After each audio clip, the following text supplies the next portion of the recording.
Good morning and welcome to the Development Management Subcommittee. This meeting is being filmed for live or subsequent broadcast via the Council's internet site. The Council is a data controller under the General Data Protection Regulation and Data Protection Act of 2018. We broadcast Council meetings to fulfil our public task obligation to enable members of the public to observe the democratic process. Data collected during this webcast will be retained in accordance with the Council's published policy. Generally, the public seating areas will not be filmed. However, by entering the meeting room and using the public seating area, you should be aware that you may be recorded and images and sound will be stored as above. Children will not be filmed, although sound will be heard. Members are reminded that the cameras are activated by the sound system and they must switch on microphones when speaking and off when finished speaking. So with that, Jamie, can we go to the agenda, please? Thank you, Convener. Item 1 is order of business. There are no changes to the order of business as circulated. Version 2 of the agenda was issued on the 14th of November with an amended version of item 4.2. The following items have been requested for presentation. Item 4.1, 26 Baird Road, Ratho, by Councillor Booth, Councillor Osler and Ward Councillor Webber. Councillor Webber has also requested a site visit. Item 4.6, 7 Hall Red House Drive, Edinburgh, by Councillors Booth and Osler. Item 2.1 is declarations of interest. The Councillors' Code of Conduct requires members to publicly declare any interest they have in the items being considered at the meeting. These interests can be financial or non-financial. Are there any interests to declare? Item 3 is minutes, of which there are none, which takes you to item 4, which is pre-applications, general applications and miscellaneous business. Item 4.1 is 26 Baird Road, Ratho, which is now a presentation item. Item 4.2 is 7 to 8 Clifton Terrace, Edinburgh, and it's recommended that this application be granted. Item 4.3 is 59 Duddingston Park South, Edinburgh, and it's recommended that this application be granted. Item 4.4, 60 Glenbrook Road, Balerno, is recommended that this application be refused. Item 4.5, 29 The Loan South Queensferry, and it's recommended that this application be granted. Item 4.6, 7 Red Hall House Drive is now a presentation item. Item 4.7, Robert Burns Statue, Bernard Street, Edinburgh, is recommended that this application be granted. And item 4.8, 20 The Wisp, Edinburgh, is recommended that this application be granted.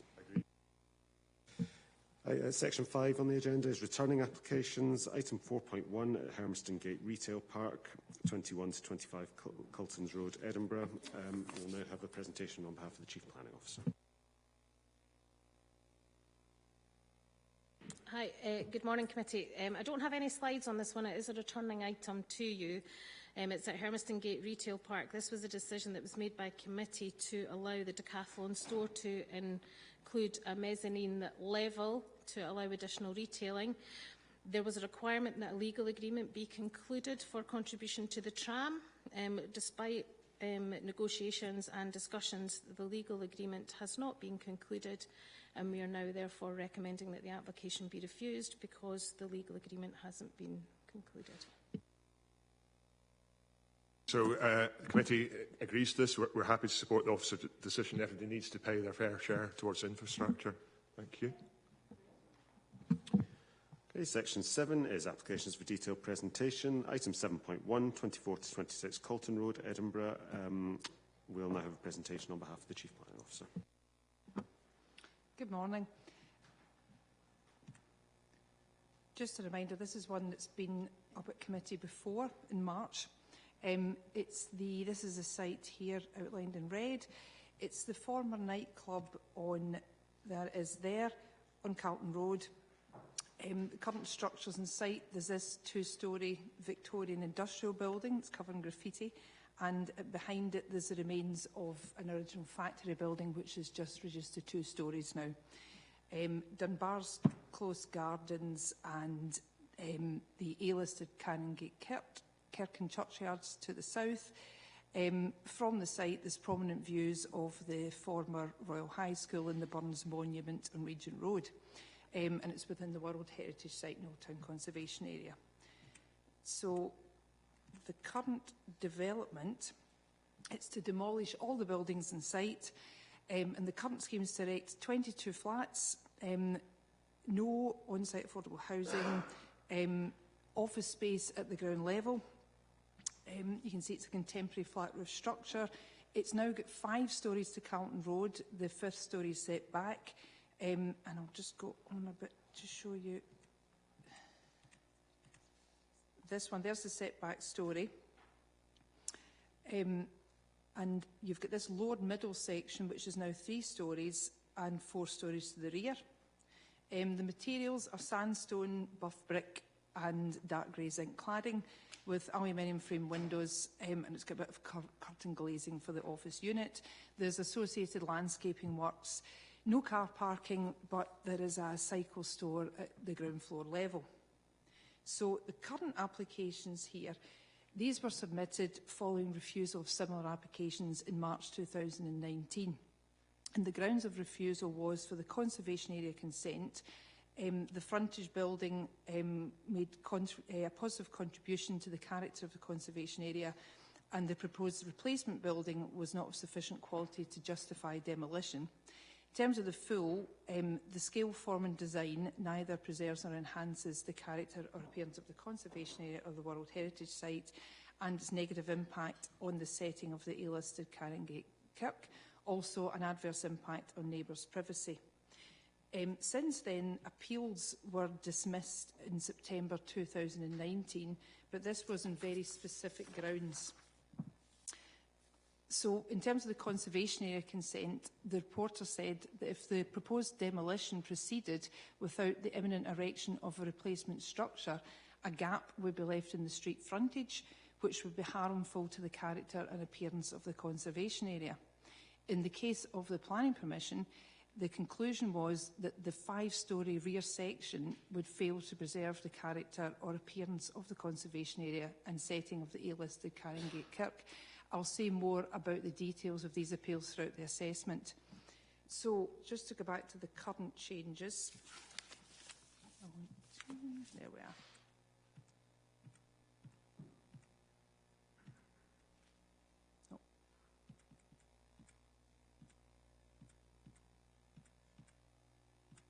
There we are.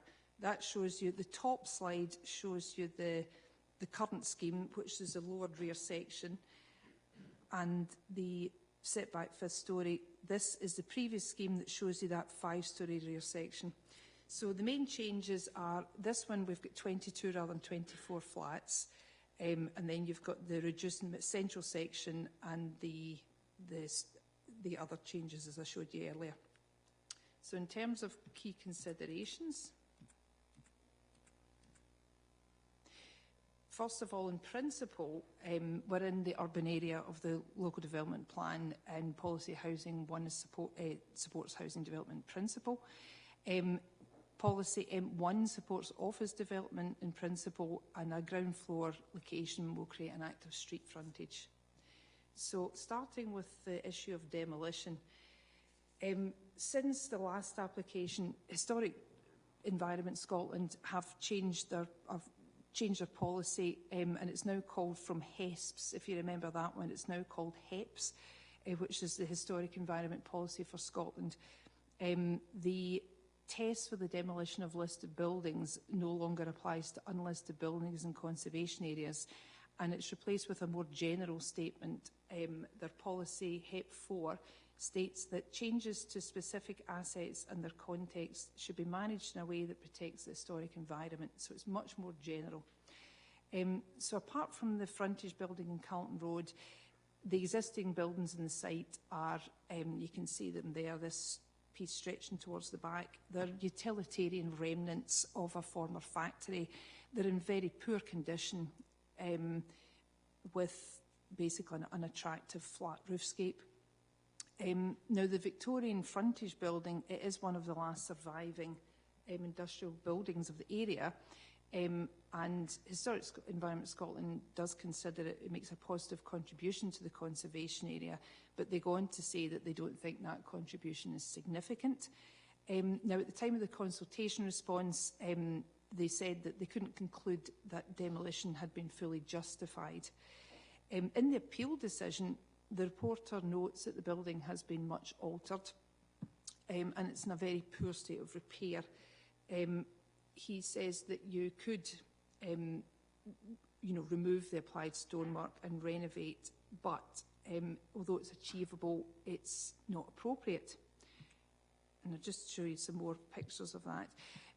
Also recommends that the retention of the building in a new development would reduce the level of much needed residential accommodation in the area.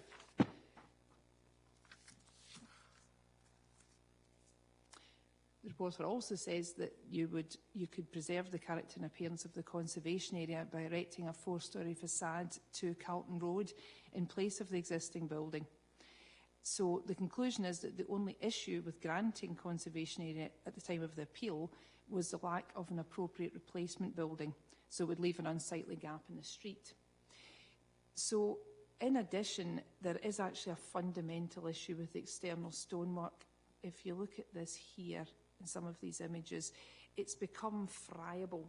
What that means is that its composition is basically broken down and its structure is brittle and unstable.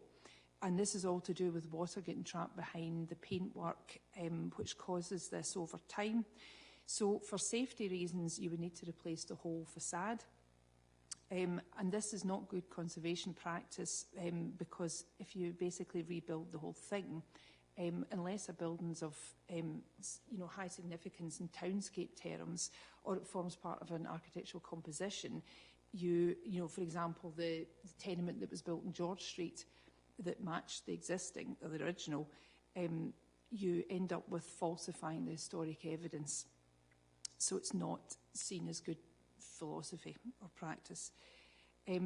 So the conclusion is that the building can go, and there's a condition being applied to ensure that the archaeological investigation includes a recording of this building.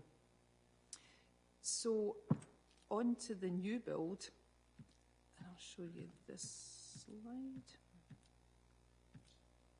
There we are. That's it there, and that's the rear bit with the, that's the setback, bit of the setback 5th storey. In the appeal decision, the reporter concludes that it's the 5-storey rear section would harm the setting of the A-listed kirk because it would be highly visible in views within Dunbar's close garden and the kirkyard. But he also concluded that it would have no adverse impact on the setting of the Royal High School or the Burns Monument.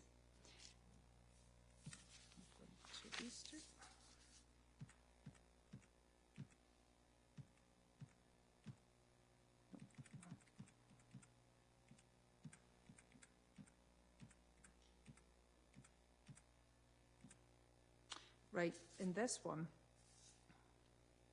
you can also see this is this reduced rear section. So in the revised scheme, it means that less than 2 storeys of the rear section will be visible from within the garden because of this quite stark change in level. So it will ensure that the development has no adverse impact on the setting of Canongate Kirk. And I'll show you this from within the garden. That's it there. So that's a mock-up of just peeping behind the trees there. So it's quite a reduction. In terms of the conservation area consent, back to the business that the reporter dismissed the appeal only for the reason that a gap would be left in the Carlton Road frontage for an indeterminate period.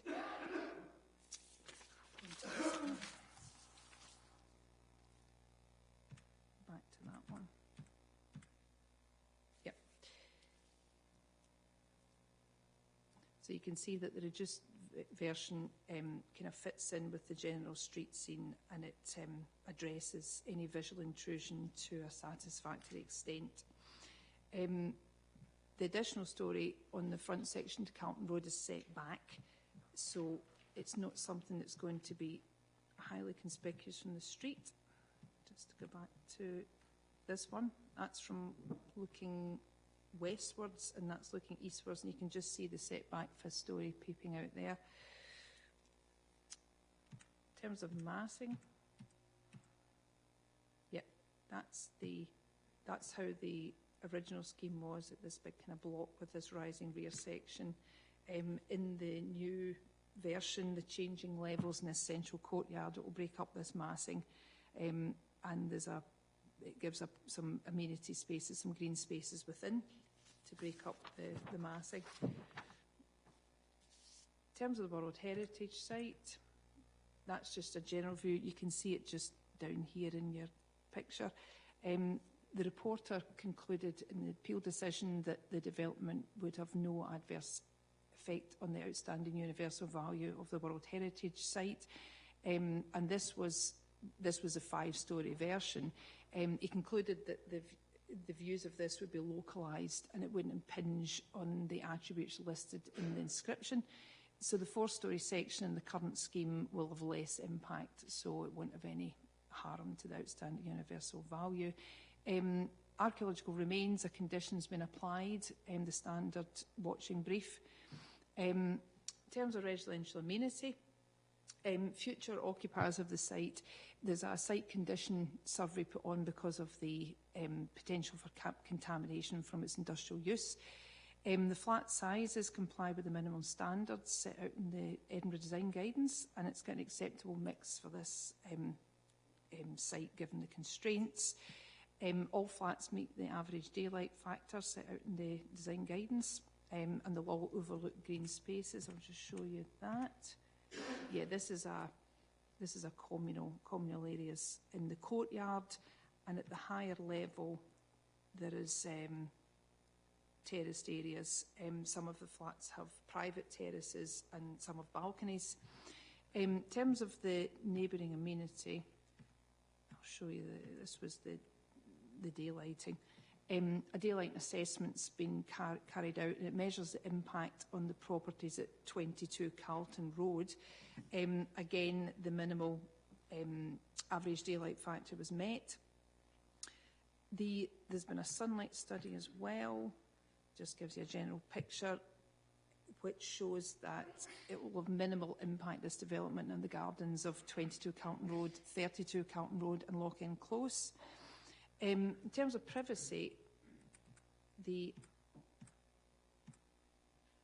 this is the new scheme. If I point you to this window here, the reporter concluded that there is one window remaining. There was 2 in the original scheme, and it's proposing the boundary to 22 Carlton Road, so it will face the neighbouring property by less than 10 metres away. But the reporter concluded that these windows were at high level, and they were also secondary. So the current scheme proposes louvered screens over, that's the louvered screens there over most of this window, so there's only a very small central section that's clear, also at high level, so any impact on privacy will be minimal. In terms of parking, there's no car parking proposed, complies with the 2017 standards. Cycle parking, if I can see it, that's right, it's down. That was right, that's right, there it is down there. Yep, in here. They have proposed 40 spaces in the drawings, but there is a condition to counter that. It falls short of the standards by 7 spaces. That includes 3 for the office use, but there is a condition applied to ensure that 47 required spaces are provided, and the applicant has confirmed provision.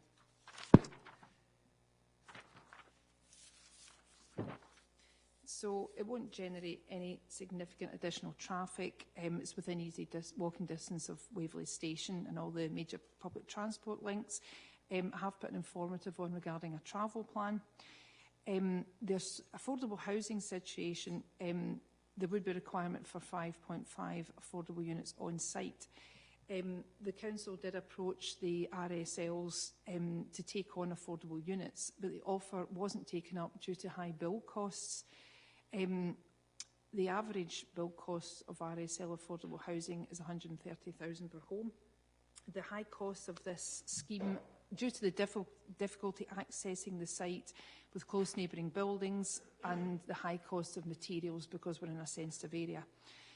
Also, the RSLs don't want to take on minority ownership within blocks, and the golden share option is not viable, as even the smallest flats would exceed the price gap for golden share by $50,000. On that basis, a commuted sum in excess of $55,000 per unit has been proposed. It will be provided through a Section 75 agreement, and the district valuer has been instructed to provide a commuted sum value, and the applicant has agreed to abide by this valuation. There's no contribution towards education infrastructure required. Waste will be council collected, and they've got a communal refuse store with direct access to the street. It's not within a flood risk area. There are some green areas within the flat roofscape and the open courtyard, and that will contribute to sustainable urban drainage. And there's no impacts identified in terms of equalities or human rights.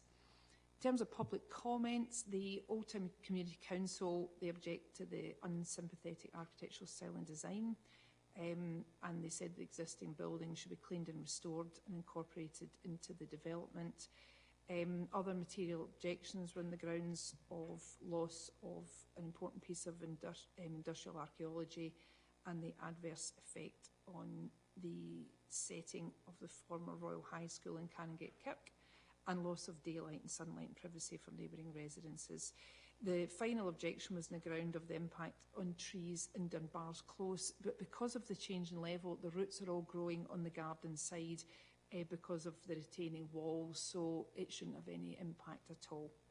So in conclusion, the proposals comply with the development plan, have no adverse effect on the built heritage, residential amenity, road safety or infrastructure, and there are no identified impacts on equalities or human rights.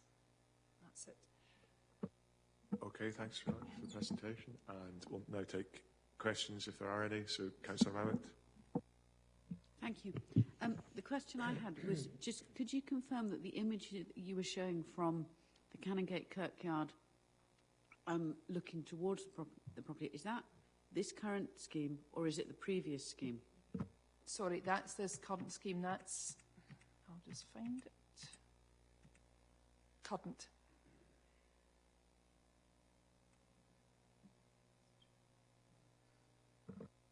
Okay, I'll now go to Councillor Booth and then Councillor Child.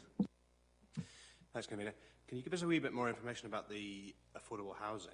First of all, confirm that the reason that on-site isn't viable is the build costs. It's nothing at all to do with the price of the land, is the first question.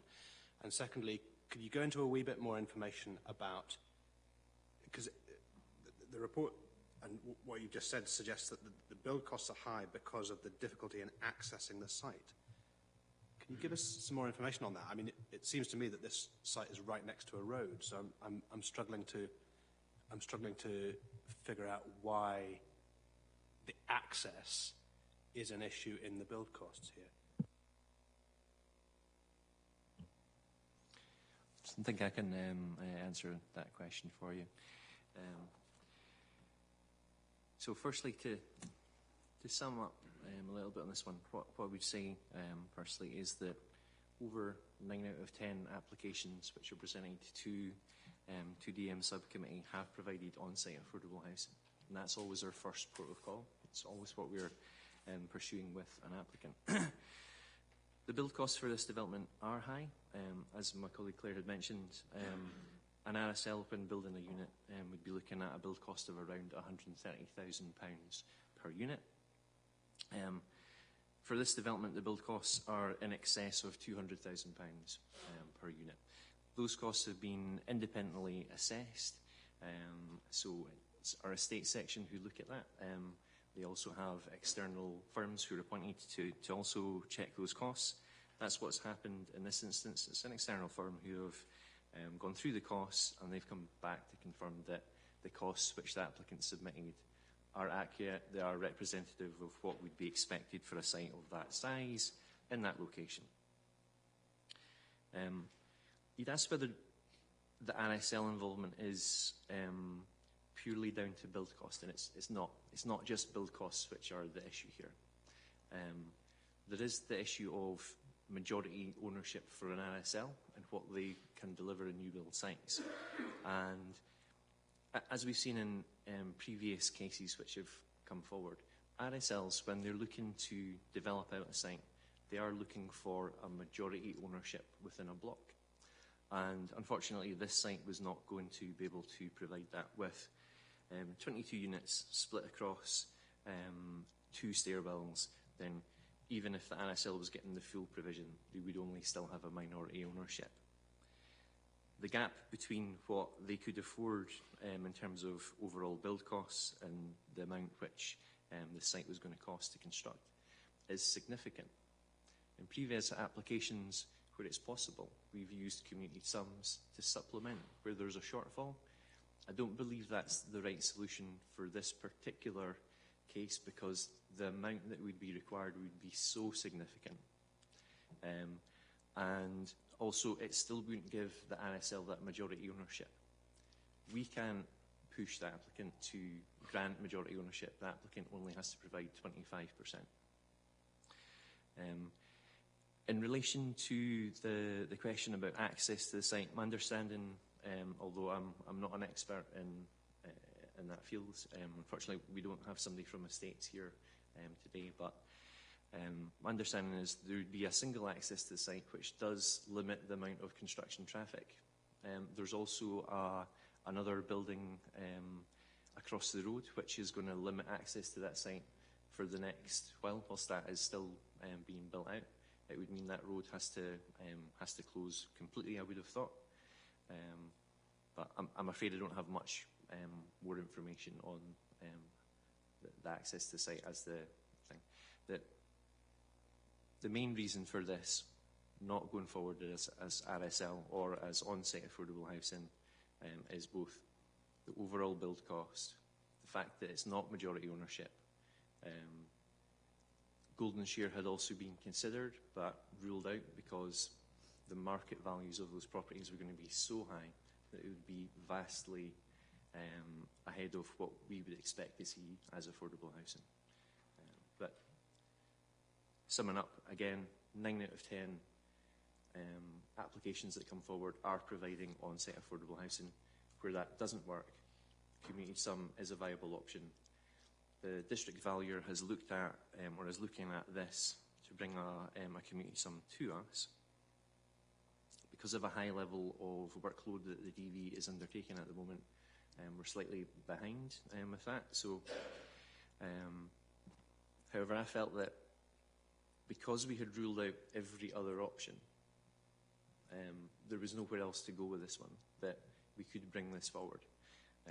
The DV will provide the report in December to us, so at that point we'll know what the community sum value will be.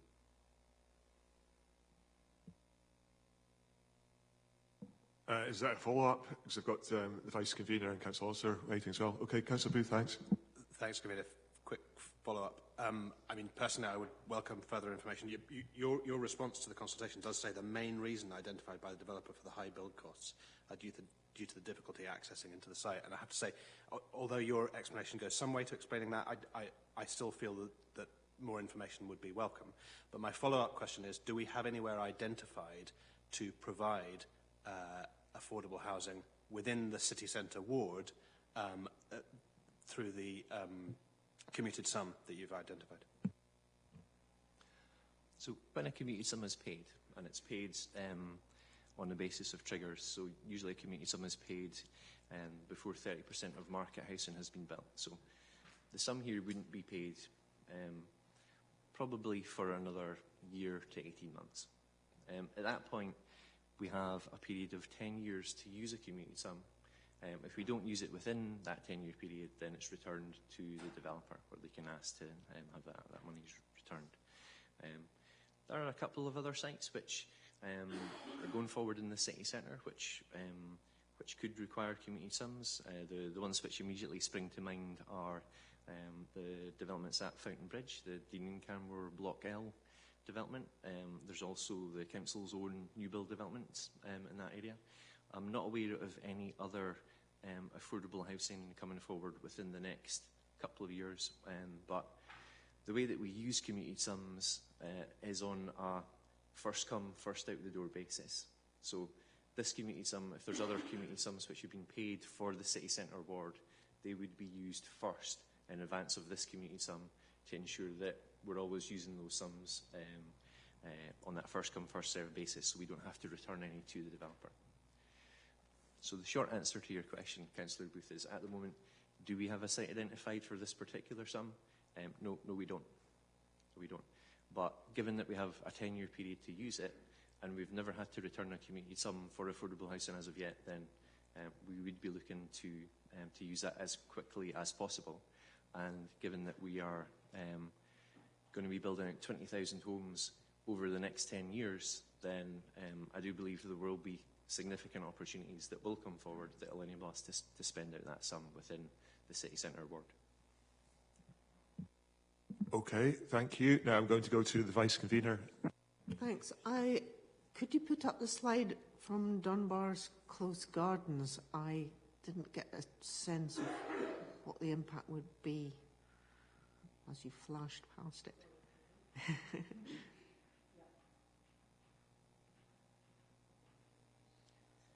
Right.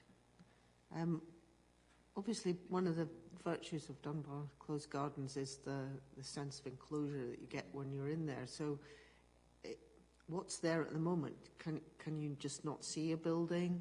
And you can see this is winter, so it might be different in the summer.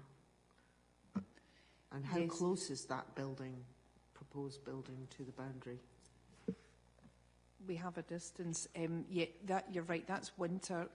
Yes, you see through at the moment because there was a long time ago a very tall. It was like a 7-storey industrial building there. So that's long gone. So at the moment you're kind of looking over this flat roofscape. That is, I did somewhere have a summer photo, and yes, it kind of disappears in the trees. So that's the kind of worst case scenario. We do have the distance.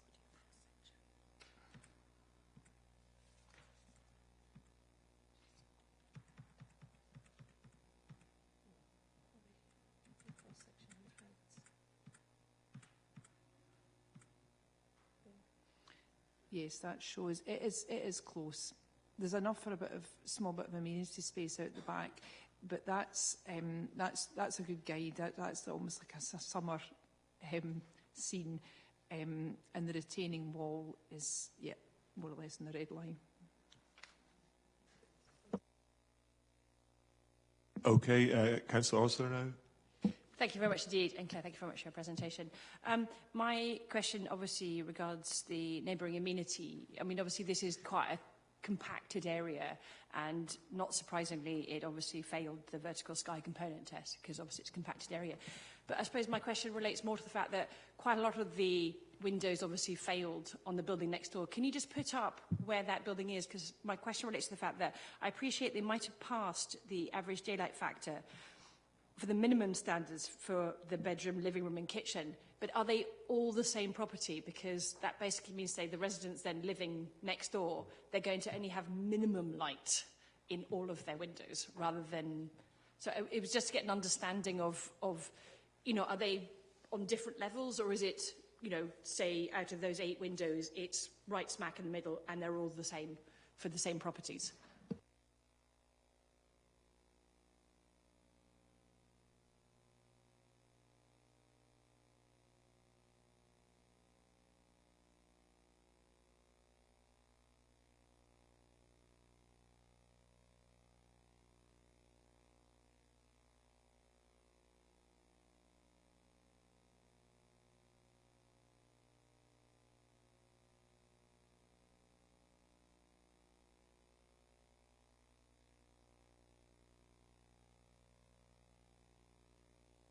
Yes, we're just it's this block here, which I showed you the section of, and yeah, I mean they've got gable windows, but they've also got frontage windows, so we're kind of dealing with secondary windows all round.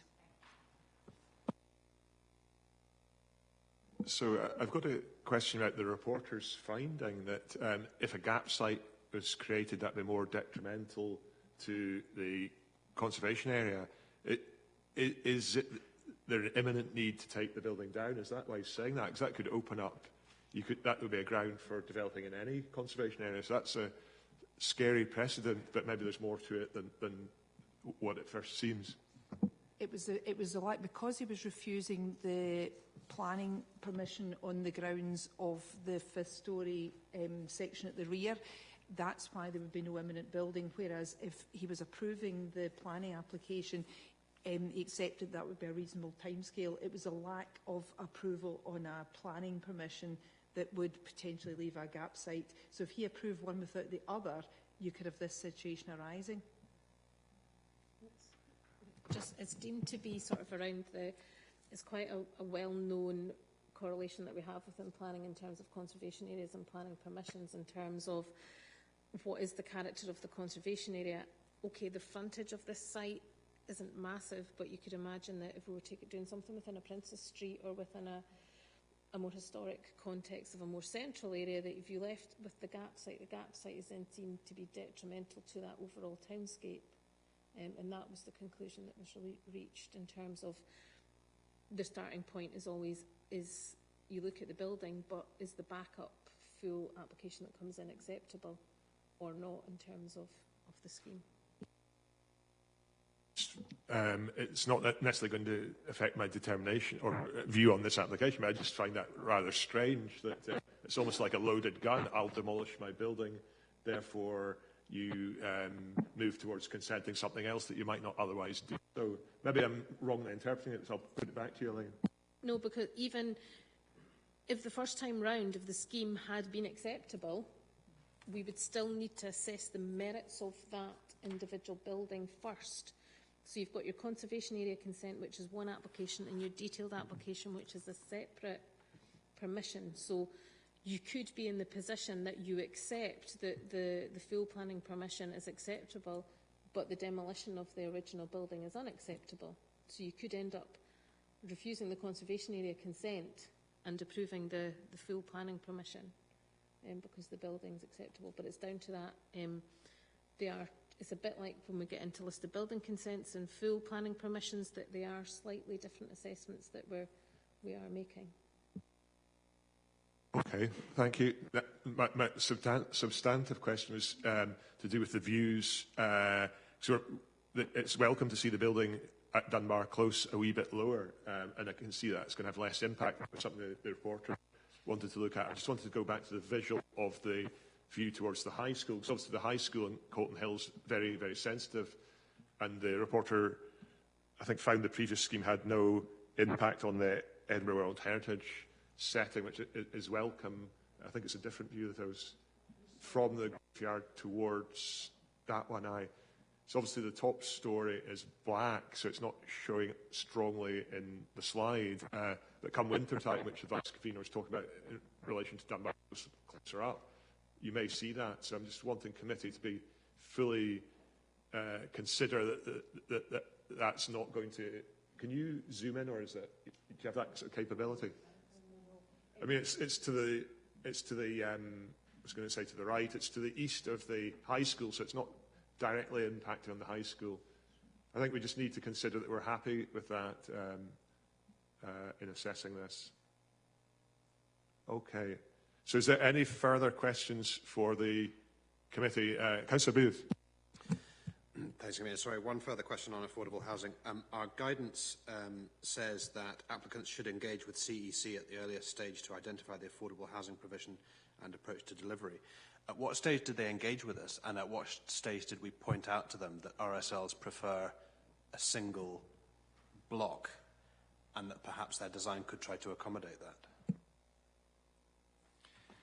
So I can see from the consultation response, although I should say that this is an application that I hadn't had a prior involvement in for the previous application. But I can see that 2 housing associations were involved for the prior application, but it became clear at an early stage that that they weren't able to take on the block. I'm afraid I don't know at how early a point they were involved in that prior application. But it does look like they've had enough time to look at the design to assess that it meets their design standards. So no follow-up on that one. So just related to my previous observation about the roof, there is a question, and that is, Elaine, Claire, do you think that the applicant would consider a green roof to mitigate the potential impacts from the hill downwards, but also views towards the hill and so on? Is that a reasonable planning condition or not to add to that application? I would say it's not unreasonable. Just looking at the context of what's here already, there are a lot of similar roofs. It wouldn't be unreasonable. There could be, the only thing I would say is with a green roof you need a certain upstand, so you would have to consider the impact of a slight height increase that would be an inevitable consequence. So, and in the the street scene that's already there, how much difference would a green roof make? So is that within the bounds of approving this application? If it was, say, 300 millimetres or something like that, would that still make this? It wouldn't require another application or anything like that? No, that would be a relatively small increase. Okay, so if I don't see any hands up for any further questions. Obviously, we turned this down previously. It's a new scheme and it's being developed. We also need to take into account the reporter's findings on this one. With the commuted sum, it's a wee bit of maths in a way. It's 5.5 units, but if there was affordable on the site, it would be a single stair, and so that would substantially reduce the amount of units you get, and it would be a downward game of maths in a way. So although I'm very reluctant to take commuted sums, I think on this particular site, because it's so small, there isn't really an option to have social housing on this particular one. But I do accept the general point that we must provide affordable housing. We must have it in the city centre as much as anywhere else. So I would ask that housing do try and find a suitable site within the Old Town area, if possible. Old Town has always been a mixed community, and we need to keep that going and enhance it where we can. I was a bit concerned about the impact on the Colton Hill, and from Colton Hill, but if we can have a condition for the green roof, then on balance, and planning is always about balance, I'm able to support this application. So I'm looking for a seconder. Yes, I'm happy to second it. It's a big improvement on before, and obviously not perfect.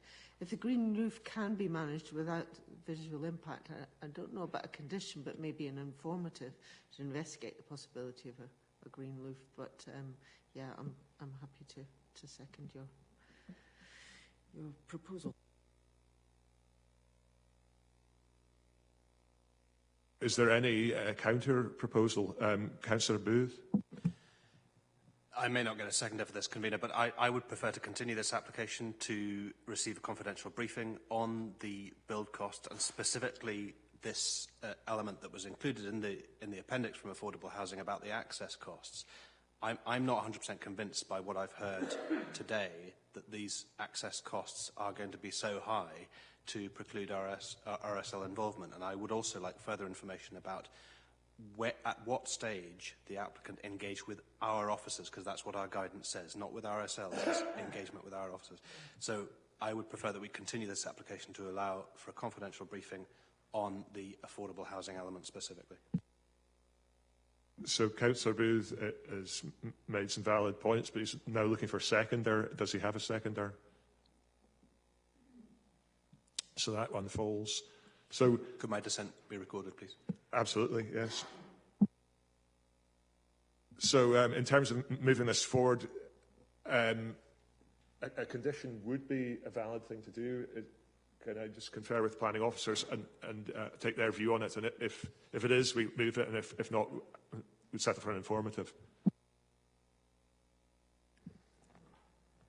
I'm erring on the side of an informative rather than as a condition, just in terms of green roof maintenance, having to get access to it, and what does that mean necessarily for the structure? Because at the moment, the roof has been designed without that ongoing maintenance requirement. And just what is the requirement, and what would that do beyond any upstand increase or anything? That I'm quite comfortable with that.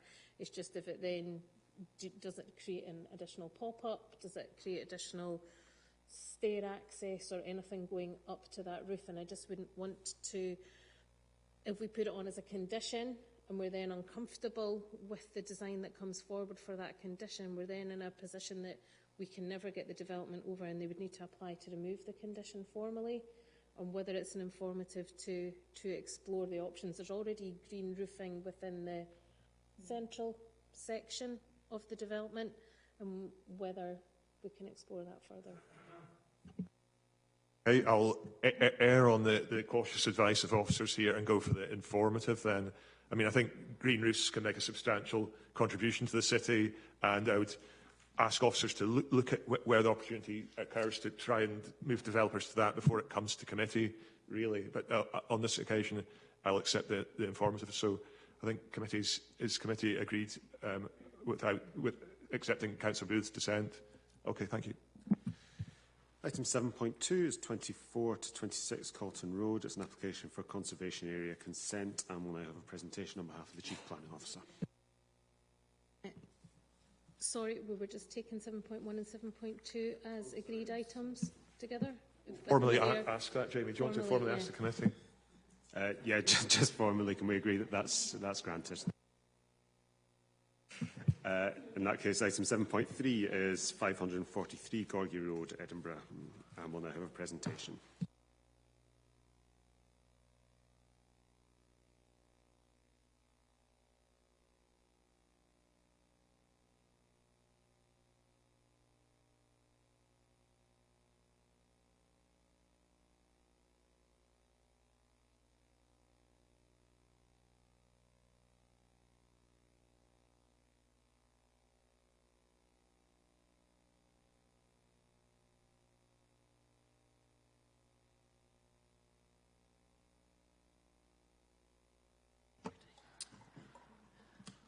Okay, good morning.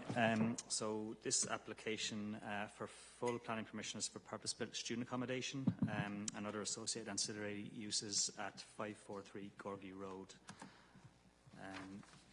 So the application site is located just to the west of the city along Gorgie Road. It's close to Chesser, and you can just see Gorgie Road here. It's beside the Water Elite, which goes here. Gorgie Road crosses over. And other features in the area are the West Edinburgh Retail Park and the Corn Exchange just down here. Slayford Station will just be further along than there. A slightly closer look at the site, just to point out that the existing buildings here in the aerial shot are now demolished. So the site is totally vacant. You have an existing single-storey gym building up here at the north boundary. You have a B-listed church here at the east boundary. And to the south you can see residential dwellings, and just a bit here to the east as well, and further commercial uses to the west of the site across the Water of Leith. It's just a copy of the applicant's red line boundary. It shows the Water of Leith again and surrounding building footprints. The LDP extract here shows that the site's mostly in the urban area. There's a small linear part of the site here that's designated as open space and a nature conservation site. That's just part of the Water Leith corridor. And you've got the Chesser Local Centre here, just with that purple line up to the right-hand side as well. So here you can see the neighbouring Stenhouse and Sutton B-listed church and halls. So they front onto Gorgie Road and Chesser Avenue that just runs down here. You can see the north of the site just along here with the gym building at the front of it. And then you can see commercial and residential buildings further along Gorgie Road. So the site sort of sits in between there. So looking back the other way, looking east from Gorgie Road, you can see neighbouring commercial buildings just here. The Water Leith corridor is just denoted with those trees where the road crosses over. And you can see the church tower just in the background here as well. These images just show the east boundary, so this is looking from the south, so you can see residential property here, and the church goes right up to the boundary really, and this is just the east portion of the site here. So this one's the south of the site. This is from Chester Grove, so just looking across, so you can see the remnants of the former buildings there.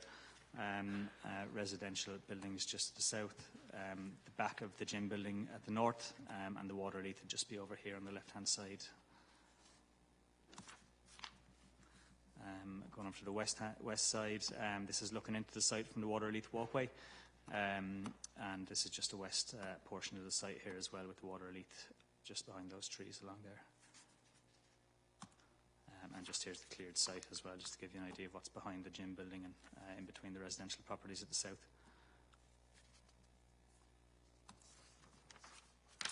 A couple of final images just to show the surrounding context. So you've got the residential properties, which are 4 in a block along here, and lower residential properties here.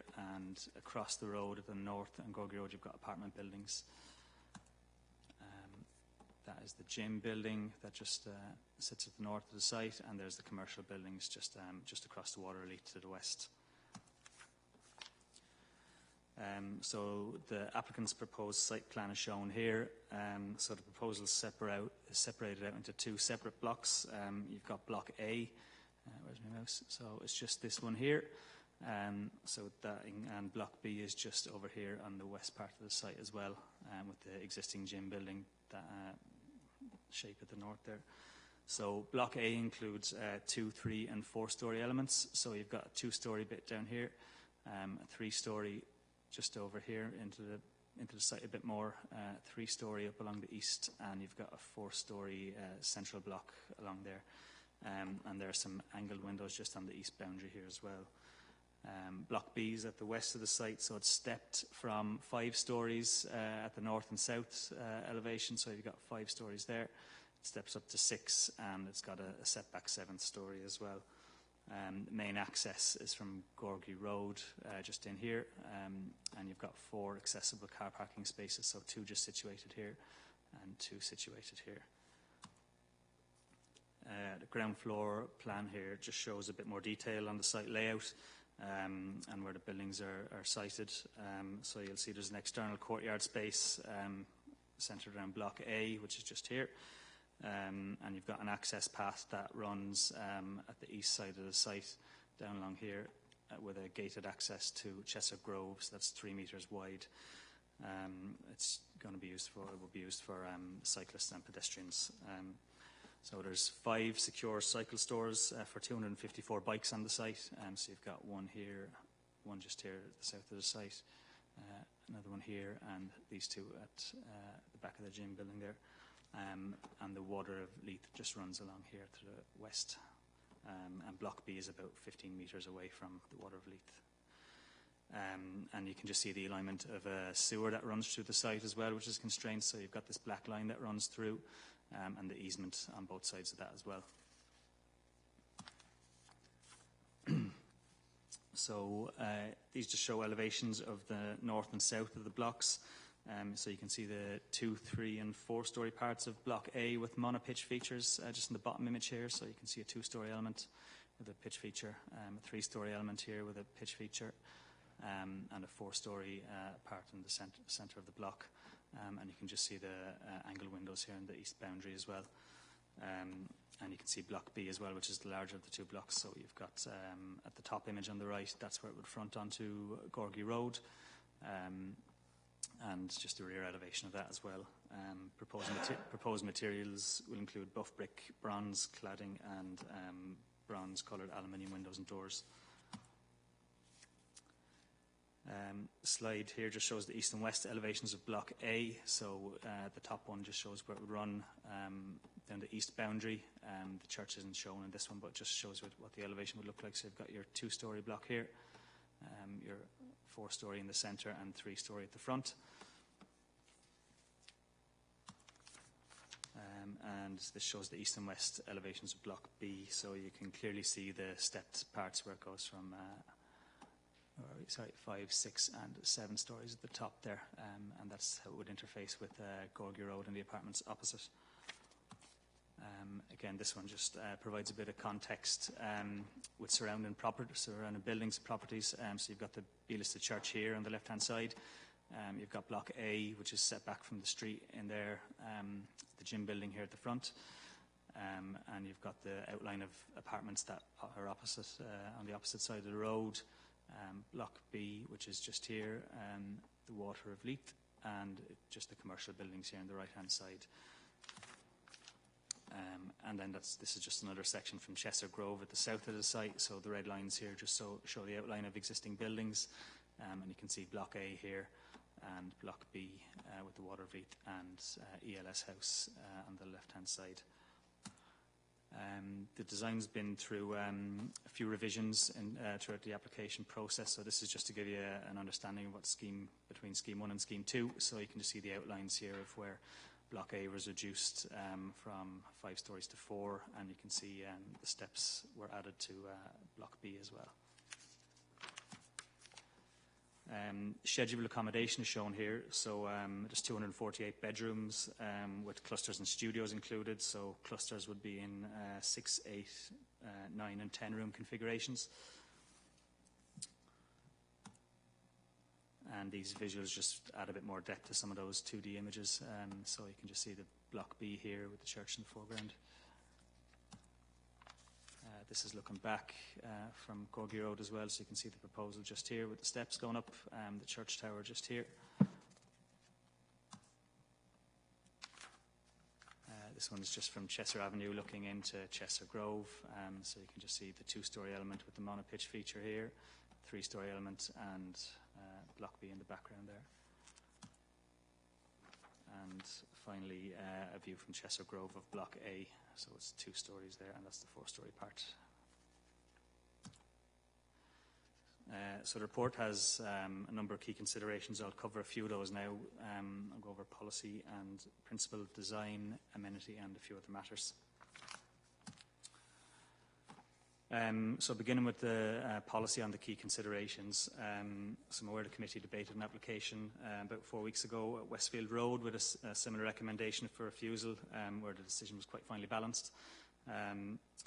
So debate might go over some of those points again today. Hopefully this slide gives a brief overview of what the policy position is. So key policies in the LDP are shown on screen here. Housing objectives are set out in the LDP at paragraph 221, and it looks to provide balanced delivery for general housing and other types of accommodation, including for students. So leading on from the policy objectives, we've got policy How 1 to the right. So that prioritises housing delivery at suitable sites. And at the bottom there, you've also got policy How 8, which lends support for student housing subject to 2 criteria, which relate to location and the concentration of students in an area. So in this case, the applicant has met the criteria for How 8, but not complied with How 1 Part D. The supplementary guidance here on the left then looks to balance out the delivery of housing types in the city in line with the policy objectives. So by that looks to ensure that sites over 1/4 of a hectare for student accommodation include general housing as well. So the application doesn't comply with the guidance or How 1D in this case. And up to the midnight position up there, you've got material considerations. So the applicants raised a few of those, and they include a quoted appeal that was granted at Dundee Street for student housing, and it had a site area of 0.27 hectares. The recent committee decision at Westfield Road had a site area measuring 0.33 hectares, and the application today is over half a hectare with 0.38 developable area. So it's just creeping up away from that 1/4 of a hectare threshold. I'd highlight as well that the applicant provided a study that considers delivery of housing at the site, so it would have been 30 units and 83 student bedrooms. So this approach would comply with guidance, but the applicants concluded that the approach is not viable. And I've just got the text of those policies and guidance here in case we need to come back to them. There's an invitation, Moving on to design matters just now. So the proposal would introduce modern development to the local area in the form of 2 buildings. So the layout is obviously influenced by the presence of the sewer that just bisects the site really. So you can see there's external amenity space provided in the courtyard here. You've got some grassed areas here near the cycle store in between both blocks. You've got a landscape area here which is about 15 metres back from the Water of Leith walkway. and that's in line with Edinburgh Design Guidance recommendations in terms of distances from the water leak. There's a new pedestrian access just down here, which will be used for cyclists and pedestrians, so they would come from the bike stores up around here and down through the site, so it adds a degree of permeability to reach the corn exchange down to the south of the site rather than crossing the road a few times up here onto Gorgie Road. So the proposal has been assessed as being broadly acceptable in design terms with regard to the layout, building positions on site and the approach taken to height. The applicants look to respond to the really different heights in the area. So you can see that both blocks reflect the varying height. There's no real standard height in the area. It does vary quite a bit, so they've tried to incorporate that with a two-storey element here, a three-storey element, and a larger block here, which reflects the one on the other side. So overall, the design in the report concludes that it complies with policies DES 1 and DES 4. The applicant did have to consider the setting of the listed church here as well. So that's resulted in Block A sitting back from Gorgie Road into the site, so that's back by about 19 metres. And you've got Block B, which is on the far side of the gym building, and that's about 55 metres away to the west. So it just allows views and some breathing space for the church tower to be seen. And the setting of the church would remain urban, really, in its setting, so that would be retained. And here again, just in terms of design, you can see where the applicant has tried to reflect prevailing building heights in the area with their two-storey element here and a pitch feature. Use of buff brick and bronze cladding as well is deemed to be acceptable in the assessment. Moving on to amenity, so the report notes that the proposal will comply with DES 5. Neighbouring properties will retain a good level of privacy, and there's no overshadowing concerns. There are 4 gable windows in 4-block flats down here at the south of the site. So they would receive reduced level of daylight on the gable end, but there are secondary windows just here on the other side of that. So it means there's a good level of daylight here in terms of the impact.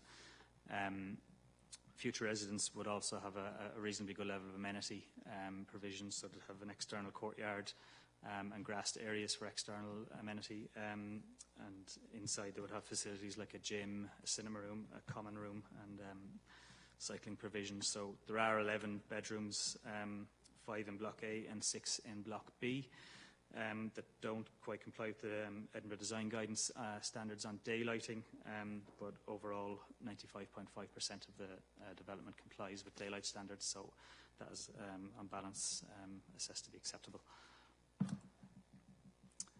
A few other considerations in the report just to highlight. So it is beside the water elite, so there are no objections from SEFA or our flood prevention colleagues. Air quality management area is just along Gorgie Road to the north, so the low level of car parking at the site shouldn't have any impact on that, and noise impact as well is acceptable to our environmental protection colleagues. Parking at the site is limited to 4 accessible spaces, 12 motorbike spaces and 254 cycle parking spaces, so it complies with council standards. And trees and wildlife, there was a tree survey completed just for that west part of the site, and the development's taken cognizance of the position of those trees and root protection areas, and protected species surveys established there was no adverse effect to bat, otter, water vole or badger. So just to conclude, it really is a finely balanced and considered assessment, again similar to Westfield, so no aspects of the proposal are unacceptable in design terms and layout. But the development has been assessed to be contrary to policy HOW 1 and the student housing guidance, and the non-inclusion of housing as a proportion of the overall development is the reason for refusal in this case. Thanks for your time. Okay, is there any questions for Planning Officer? If not, I am happy to support the findings of this report. I think in terms of design, there's a recognition that Gorgie Road is a major street, so that it's acceptable to build a bit higher there, and they have sought to mitigate with the lower residential. But fundamentally, there is a requirement for housing, and our policy is clearly set out for a site of this size that there should be a housing element. We aren't, contrary to what appears in the evening news today, we aren't looking to build in the green belt. We're taking every opportunity to use brownfield sites. This is a brownfield site which can be developed for housing and student housing, if that's how the developer chooses to, and our guidance is quite clear. So on that basis, I move the officer's report and looking for a seconder. Yeah, happy to second you.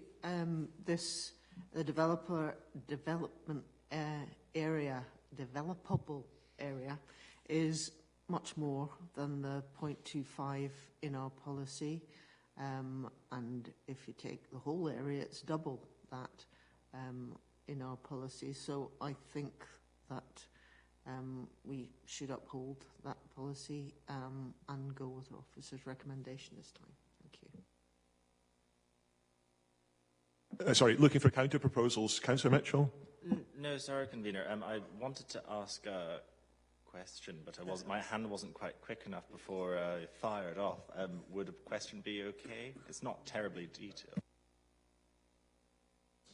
I think I did ask, and we're now past that. I'm sorry. I've moved something.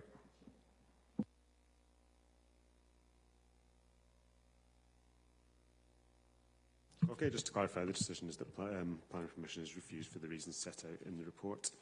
That takes you to section 8, returning applications following site visit. Item 8.1 is an application for planning permission at 6 Baberton Lane, Juniper Green, Edinburgh, and we'll now have a presentation on behalf of the Chief Planning Officer.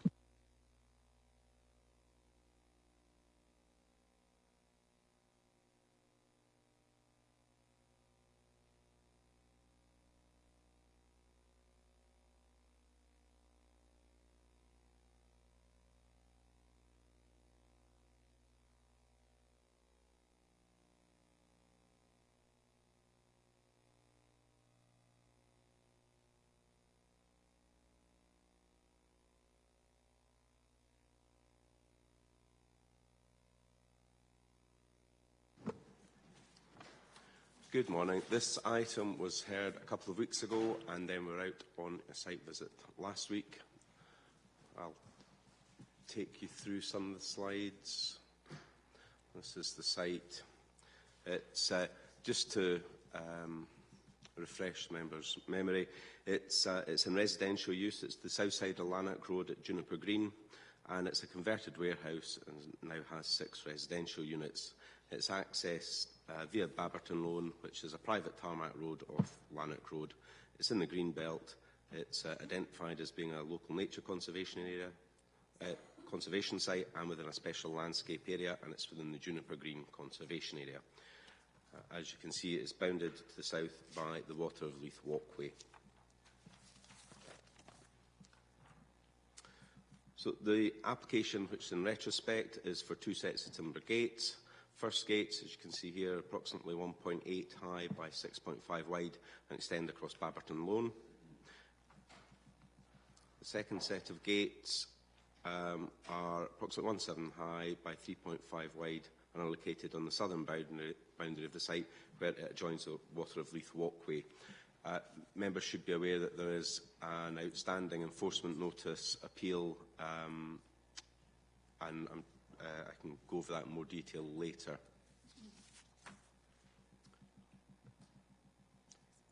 Just some shots. So the determined issues are: do the proposals preserve or enhance the character and appearance of the conservation area? Is it acceptable in terms of access and road safety? And would the proposal have an adverse impact on the green belt, special landscape area and local nature conservation site? And whether any public comments have been addressed. So, policy does well encourages development that will create or contribute towards a sense of place. Policy MV6 advises that attention will be paid to ensuring that development and conservation areas does not damage their special interest. The applicant has stated that the gates are required for security of the residents and that the gates provide a perception of security. The gates do not restrict pedestrian access, as an electronic access code is available on the side of the gates. So,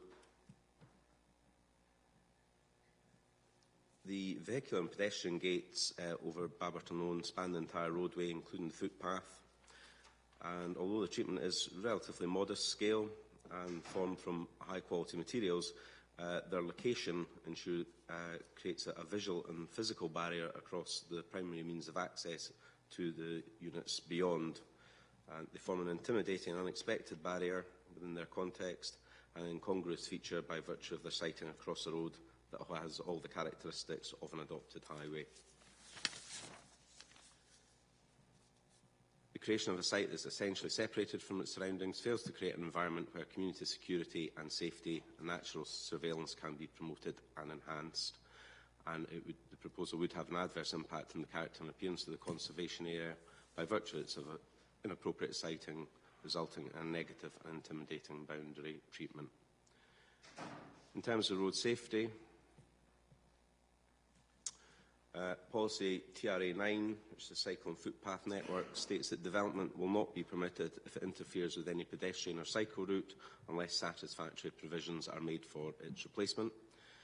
And although the gates at the road do provide access from out with the site, they have the appearance of being secure and create a deterrent to anyone unfamiliar with their means of operation. And similarly, the gates that are formed onto the Waterleith walkway create an unwelcoming and intimidating barrier that again discourages access from the walkway. In practical terms, both sets of gates restrict easy access by virtue of their appearance, and it's suggestive of a means of enclosure of a private access. Moreover, continued access cannot be guaranteed or conditioned through the planning process. Although there are alternative routes to the walkway, they're steep, poorly maintained and fail to meet the Council standards with regard to width, surface and alignment. The information provided has not demonstrated that these routes are suitable for disabled and cycle access. In terms of the Greenbelt, Special Landscape Area and Local Nature Conservation Site, policy ENV10 is applicable, and it states that development in these areas should not detract from the landscape quality and rural character of the area. The gates and fencing are largely restricted to ground that has been hard surfaced, and they have no adverse impact on the landscape character or quality of the area or any existing flora, fauna or landscape, and in this regard it's acceptable in terms of its impact on the Greenbelt, the SPA and the Local Nature Conservation Site. There are a total of 87 representations received, and there was 55 letters of support and 32 letters of objection. In terms of support, increased security and privacy, the discouragement of antisocial behaviour. In terms of objections, relate to an unacceptable alternative route, inaccessible for disabled users and cyclists, and blocking a public right-of-way. So in conclusion, the development has an adverse effect on the character and appearance of the conservation area by virtue of its inappropriate and incongruous siting and intimidating and negative appearance, contrary to DES 1 and ENV 6. And it's contrary to Local Development Plan TRA 9, as it discourages access to the site and the Waterleith walkway and results in the use of an alternative footpath that fails to meet the Council's standards in terms of width, surface and alignment. Thank you. Okay, thank you for that. I'll take Councillor Mitchell first and then Councillor Rose. Thanks very much, Convener, and thanks, Mr. Mooney, for your presentation. I'm really torn with this one. I sort of almost feel like a hammer has been used against a nut here in terms of the enforcement action. But were a couple of things, if I could. Was there any sort of, in terms of pedestrian access, was there any sort of a middle ground met in terms of just removing the gate altogether, so the vehicular gate remains, but perhaps the pedestrian gates were proposed to be removed? I think the problem with that question is we're straying into the areas of the enforcement notice. There was an enforcement notice served. There was an appeal against that, and it was held to be a nullity due to the imprecise nature of the notice. So I think looking at potential schemes would be certainly out with this application and is certainly straying into the enforcement procedure. Well, Councillor Mitchell. Yes, thanks, Convener. And then just, if the codes are there to get through the gates and there's already the access round the other side, I mean, when we were there on the site visit as quite a big group, there was an elderly gentleman that sort of came passing us with the shopping down the less the path, that one, thank you, went down that path and then turned left. So I don't see how it sort of, why that's not, if you can still access through the site and there's that path there as well, I'm sort of struggling to see what the issue is. I get the point. I get the points in the report and what's there, but I sort of feel like being there, having visited it, wandered around it. You were there too. I am struggling with it overall. I'm not sure, Matthew. Do you Councillor Mitchell, is there a question there indeed? It was more a statement, I suppose, that looks for a response in terms of helping me with my thought process and either, supporting this report or not agreeing with it. I think the fact you'd made reference to the use of this alternative access, so this might be a point where Matthew might like to add some information. Yes, I'm sure I can add to the confusion. Just a couple of things just before I kind of move on to things. The first thing is that what you're considering here is under planning. There are also powers under the Road Scotland Act which are separate to this, and neither preclude the other.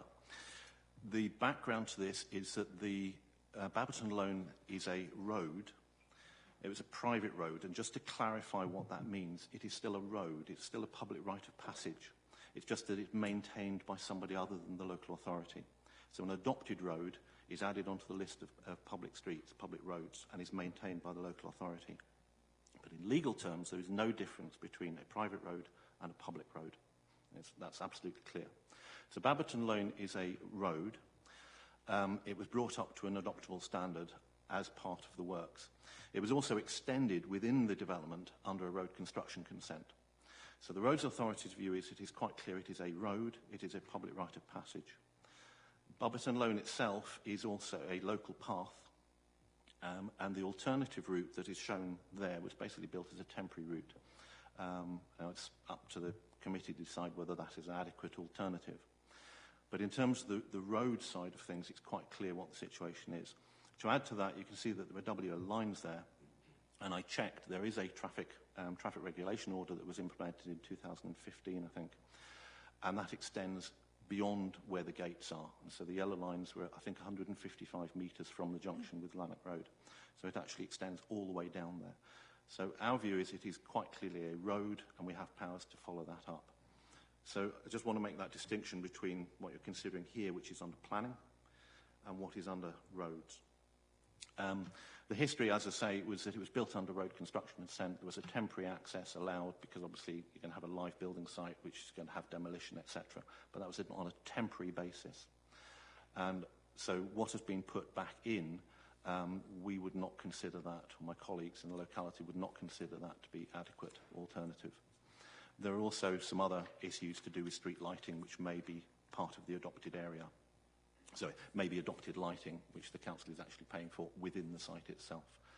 So I don't know whether that helps at all or sort of adds to the confusion. But just to be absolutely clear, Baberton Loan is an unadopted road, but it is a road. The development itself was built under road construction consent, so it is a road. The difficulty with that is nobody actually knows when a road comes into being because the legislation is very poor. We know that if you apply for road construction consent, the road doesn't exist. If you apply for adoption, the road must exist. Where the road actually comes into being, not clear. Possibly at the point of when it is used for the purpose for which it was built. But the legislation and the cases are confusing and disagree with each other. So we're in a bit of limbo as to when a road comes into being. Our view is it's a road. Oh, okay, so and I think it's important that we are, in all of this, we are considering a planning application here, and so although it has a bearing, it's the planning side of it that we have to make a decision on. Now, I had Councillor Rose, and I see Councillor Booth is now wanting a question as well, so let's go to Councillor Rose first. Thanks, Convener. My substantive question is about the conflict in process that we have here, but I wonder if I can just go to what we've just heard from Matthew. Can I just be absolutely clear then that any enforcement, yes, it did cause some confusion, but it did clarify as well. Can I be absolutely clear then that any enforcement of the fact that it is an unadopted road, but nonetheless a road, is wholly and entirely separate from anything this committee considers? And would you consider that enforcement? Yes, the Road Scotland Act, section 59(2), if you want to look it up, basically it's an offence under section 59(1) to place an obstruction on a road without the written approval of the roads authority. And I emphasise roads authority, because obviously the council is acting as the planning authority and as the roads authority. Because those legislations are separate, they're treated separately. So yes, we would consider it to be an obstruction. I believe some moves were being made to actually dealing with that directly with the applicants to try to get that removed. For various reasons, that's not been followed up, I suspect, because it's not an adopted road and therefore it's not regularly inspected under that regime. So what was the second part of your question? Would you enforce? But I think you've answered that. In short, I can't answer that directly because it's not within my powers to deal with that. But my understanding from the locality is that they consider it to be an obstruction. I've had written confirmation of that, and that they would consider enforcement action. Thank you, Convener. So setting aside all that we have heard as almost an irrelevancy from Matthew, my substantive question is in relation to the conflict of process. We have an enforcement appeal in process at the moment, which some might consider may or may not have bearing on this separate application. What's to stop us from simply pending this application at the moment until we get the result of the enforcement appeal? I think it's important to separate what the reporter, the Scottish Government reporter, can assess and what you can assess here. There's a change in legislation in the last 10 years which removed the right of a recipient of a notice to appeal against the planning merits of an unauthorised development. So you're entitled to assess the planning merits, but the reporter's not. So there is that ability there to come to a decision. The reporter, with the appeal that is in hand at the moment, will be looking at different matters in terms of whether there is a breach of planning control, but he or she would be restricted to, well, there's various grounds of appeal, but the one that would be most relevant would be whether the steps required by the notice would exceed the ability to remedy the effects of the breach. But if I may come back, Convener, but yes, okay. Nonetheless, the reporter's decision will inform and influence the broader decision that you have just described. Is that fair? Sorry, I'm going to...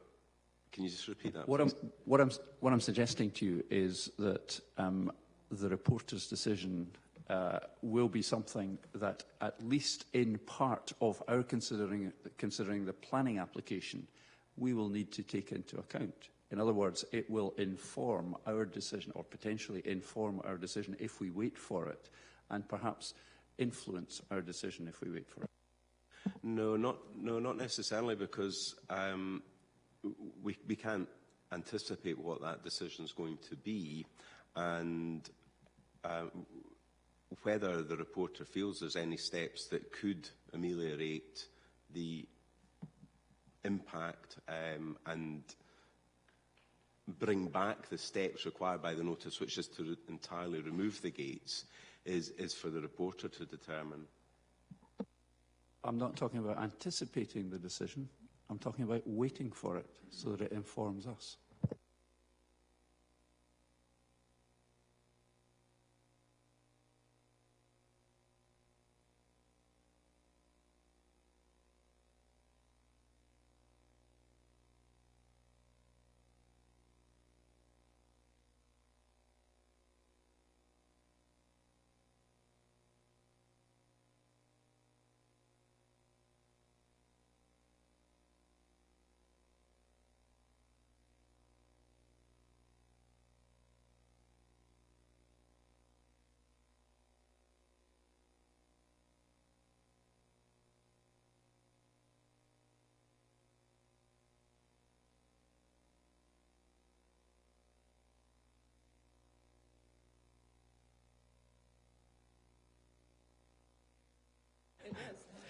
I suppose it is up to committee to decide whether they feel they would prefer to wait. I mean, without sort of trying to work out what the reporter is going to determine, well, it's very difficult because it could be that the appeal is dismissed, or it could be upheld for a number of grounds. But I would suggest that the one ground you would be looking at would be whether there could be the notice goes beyond what's necessary to remedy the breach or remedy the impact of the breach. But I don't know if that was the route that the reporter wanted to go down. I don't know what steps would be recommended to remedy the breach. The first notice was held as a nullity because it was imprecise, because it was saying it required unfettered access. And of course the reporter said, well, that doesn't allow the recipient to understand the four corners of the notice. So I simply can't comment on what the reporter may or may not say. Your answer does anticipate the report, because the reporter's view, because you assume an unacceptable breach. However, I think we can pass on to other issues. No, I was simply saying that he or she can determine whether there has been a breach, and whether there are steps that can be taken to remedy that breach. But that's for the reporter to determine. Thanks, Convener. Okay, I'll go now to Councillor Osler. Thank you very much. My question relates obviously to Trans 9. I suppose the slight sort of thought I had whilst we were there and so on was obviously the gradient of what is existing. I appreciate the fact that an alternative has to be given, but was a consideration actually given to the existing? Because it seems a little bit of a harsh penalty to say you have to provide something better when we haven't actually sort of ascertained what is there presently. Because it did seem, if we're talking about access for all, it did seem a very steep slope. So I wondered if it had been assessed to begin with.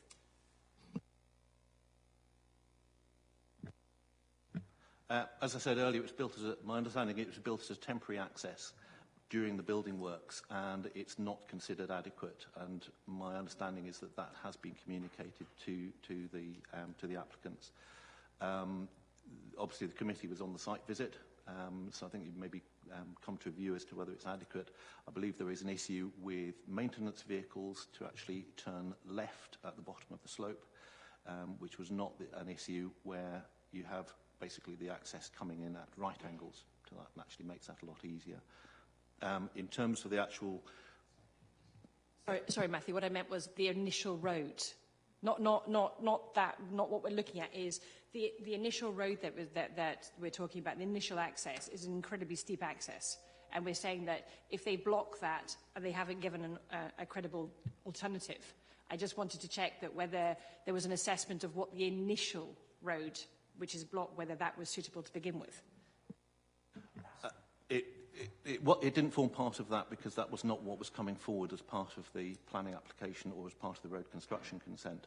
Obviously, what you've got there is an existing slope. I did try to work out from the drawings that we had what that slope actually was. It's not easy to work that out. It does appear as though the main road is at about 21 metres and the water of leaf is at about 9.5 metres. But I didn't have a scalable drawing to actually measure those off and work out what the gradient is.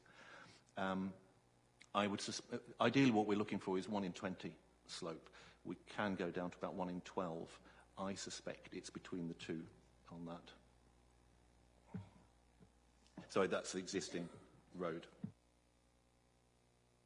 So the existing road, was that look on the site visit? It looks like it's supported by stone retaining walls, so it looks like it's been there for many years to do with the railway and so on. So that was an original road, was it, Matthew, that's been tarred over by the applicant?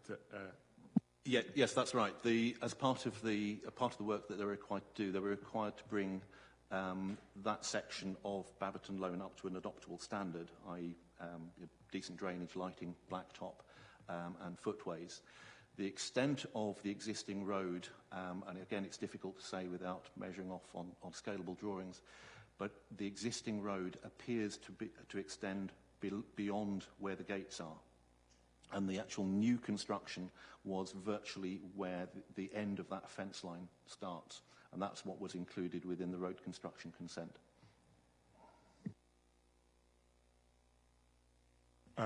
Councillor Booth. Thanks, Convener.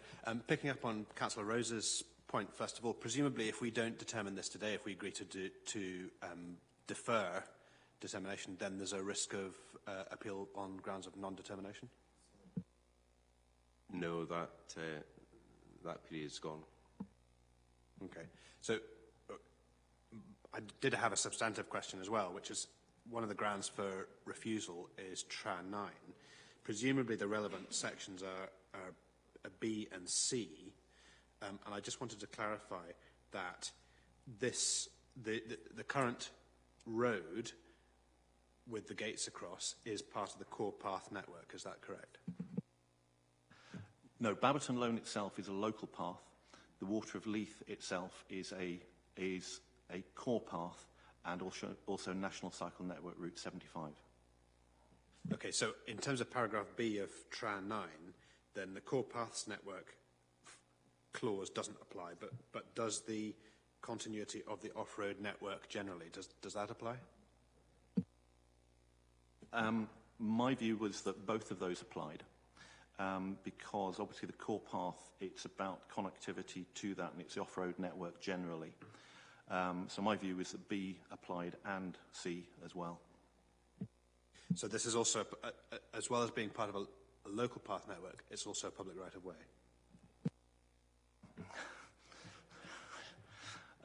How to answer this without confusing you even more? Public right-of-way has a different meaning to a public right of passage. And a road is a public right of passage.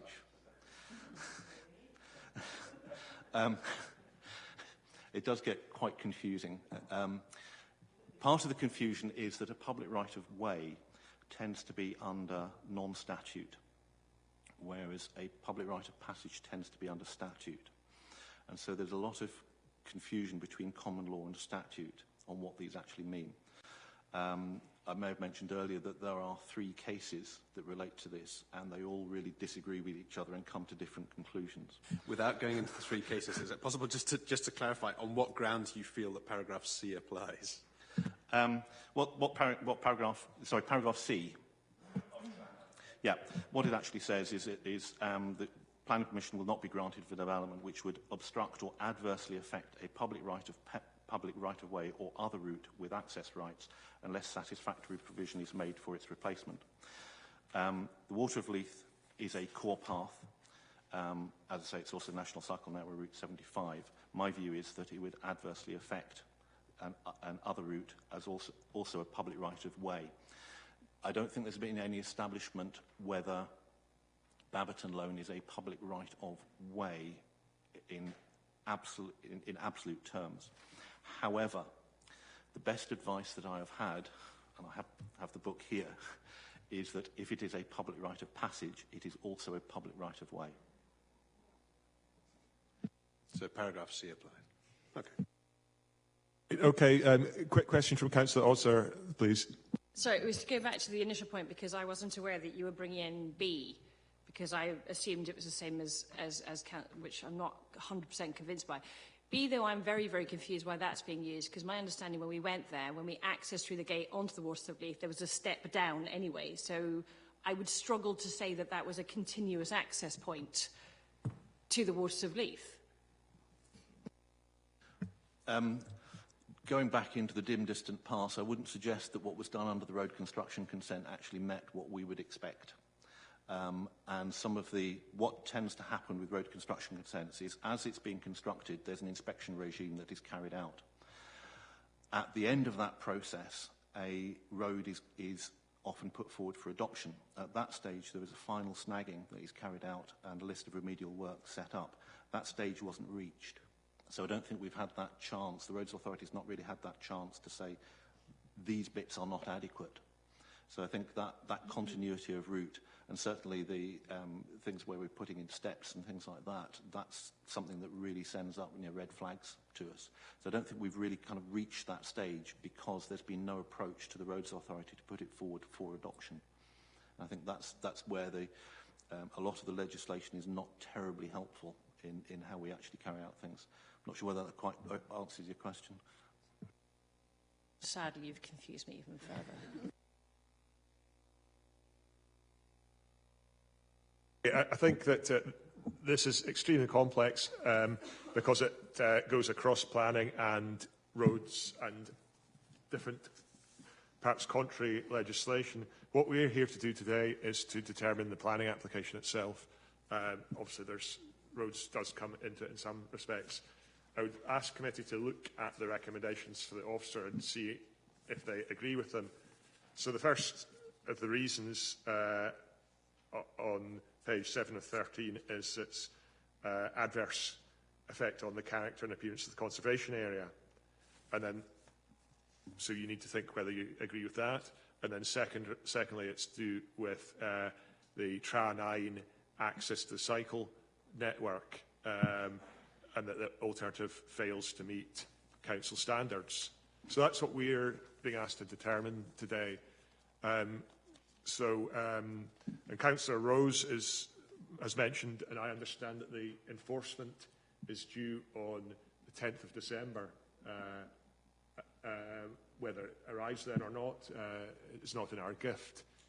Whether we want to give our views on this now or not, it'll be a decision for committee, or whether we wait to the 10th of December. I think, and it's been going on for 5 years, and in some ways planning is sometimes a blunt instrument to determine something, and often negotiation on matters like this can achieve a better outcome. But that's not something that this committee can do itself. That's not our role and remit. So I've read the report, been to site, I'm aware of the issues on both sides, and the development that has occurred has been a good development. It's reused an existing building quite successfully and reused the existing access as well. But for the issues that we're being asked to determine, I tend to agree with the officer report that there is a right of way through the site and it's being hindered by this. I appreciate there's issues of safety, and a lot of children, I understand, live in and around the development, and therefore motorised access would not perhaps be in the long-term interests of the residents. But I think cycle and footpath access needs to be provided. So I'm hoping that all people can come together, including our enforcement team. And the enforcement sounds quite a draconian thing, but actually what enforcement does do, as committee will be aware, is try and often negotiate a settlement. And I think that's the opportunity to find a way of achieving unhindered cycle and pedestrian access, but still maintain safety of the residents and particularly of the area. So that's not our gift here and now. So to cut a long story short, I'm going to now move the report as it stands and hope that an equitable solution can be found in the long term, but that's out with the remit of this committee. I'm looking for a seconder. I will formally second you, Convener. Alternative proposals? Yes, Convener, I think you summed up very well, but I would take the view that I will move an amendment that we should adjourn consideration until after we receive the reporter's judgment. Would you not want to state the Planning Committee's view on it, because that's the opportunity now rather than after? No, I wouldn't, because I think the reporter's judgment is quite independent of our view, and that will be a contributory factor to our taking a broader and more rounded view. Okay, so you're looking for a seconder for the adjournment. So do we have a seconder for that, first of all? Okay, so that one falls then. And Councillor Osler, I take it you've got an alternative. Councillor Mitchell's hand's gone up. No, okay. Councillor Osler then, so you've got an alternative motion, so I'm happy to hear that one now. I actually would recommend that we overturn the officer's decision and we grant the application. Having visited it, thought long and hard, I'm not convinced that, personally speaking, that Trans 9 actually stacks up. I mean, I really do not feel that it's convincing in this regard and so on. So I feel that we should overturn it. So, Councillor Mitchell. Thanks, Convener.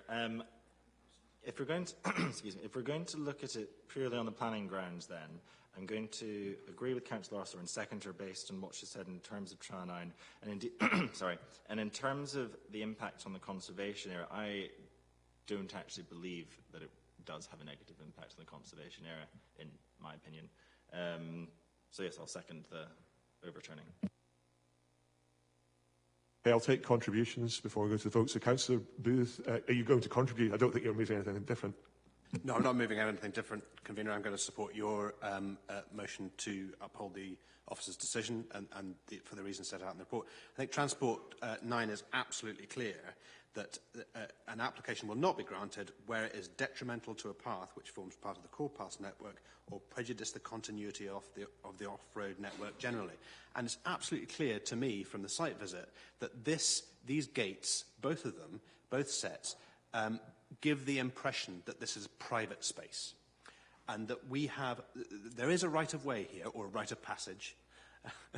And these gates, despite the fact that if you look very closely, the number pad is written on the gate, but you have to go up to the gate in order to see that, and it's sort of hidden around the side.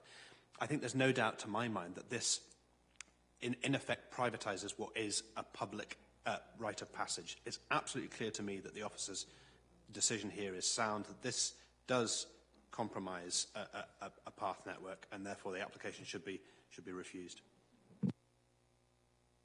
Okay, if there's no further contributions, I think we can take it to the... Thank you for the contribution. And if there's no further, we'll take it to a vote now. Jamie. Thanks, Convener. The motion moved by Councillor Gardner, seconded by Councillor Child, is to refuse planning permission for the reasons set out in the report by the Chief Planning Officer. The amendment moved by Councillor Osler, seconded by Councillor Mitchell, is to grant planning permission. Could I have all those in favour of the amendment by Councillor Osler, please? That's 3. And for the motion by Councillor Gardner.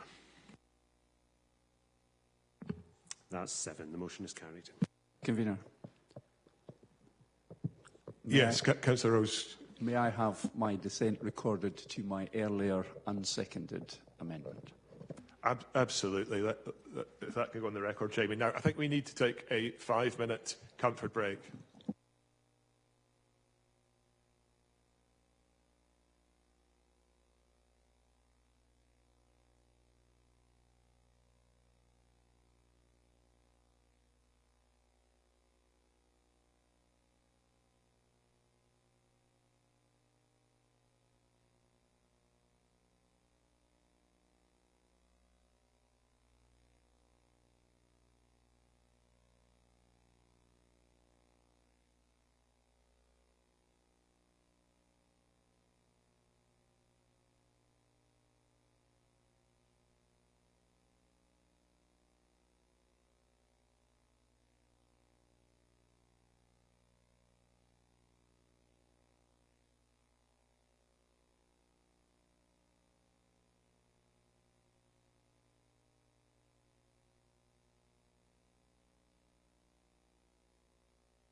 Okay, I think Councillor Rose has left, so the rest of us are present, so we can reconvene. Jamie, thank you. Thanks, Convener. That takes you to applications which have been requested for presentation. Item 4.1 is 26 Baird Road, Ratho, and we'll now have a presentation on behalf of the Chief Planning Officer. The proposal is for the erection of 11 dwellings at land 54 metres east of 26 Baird Road, Ratho. This includes 6 townhouses and 5 terraced properties. This shows the location of the proposal.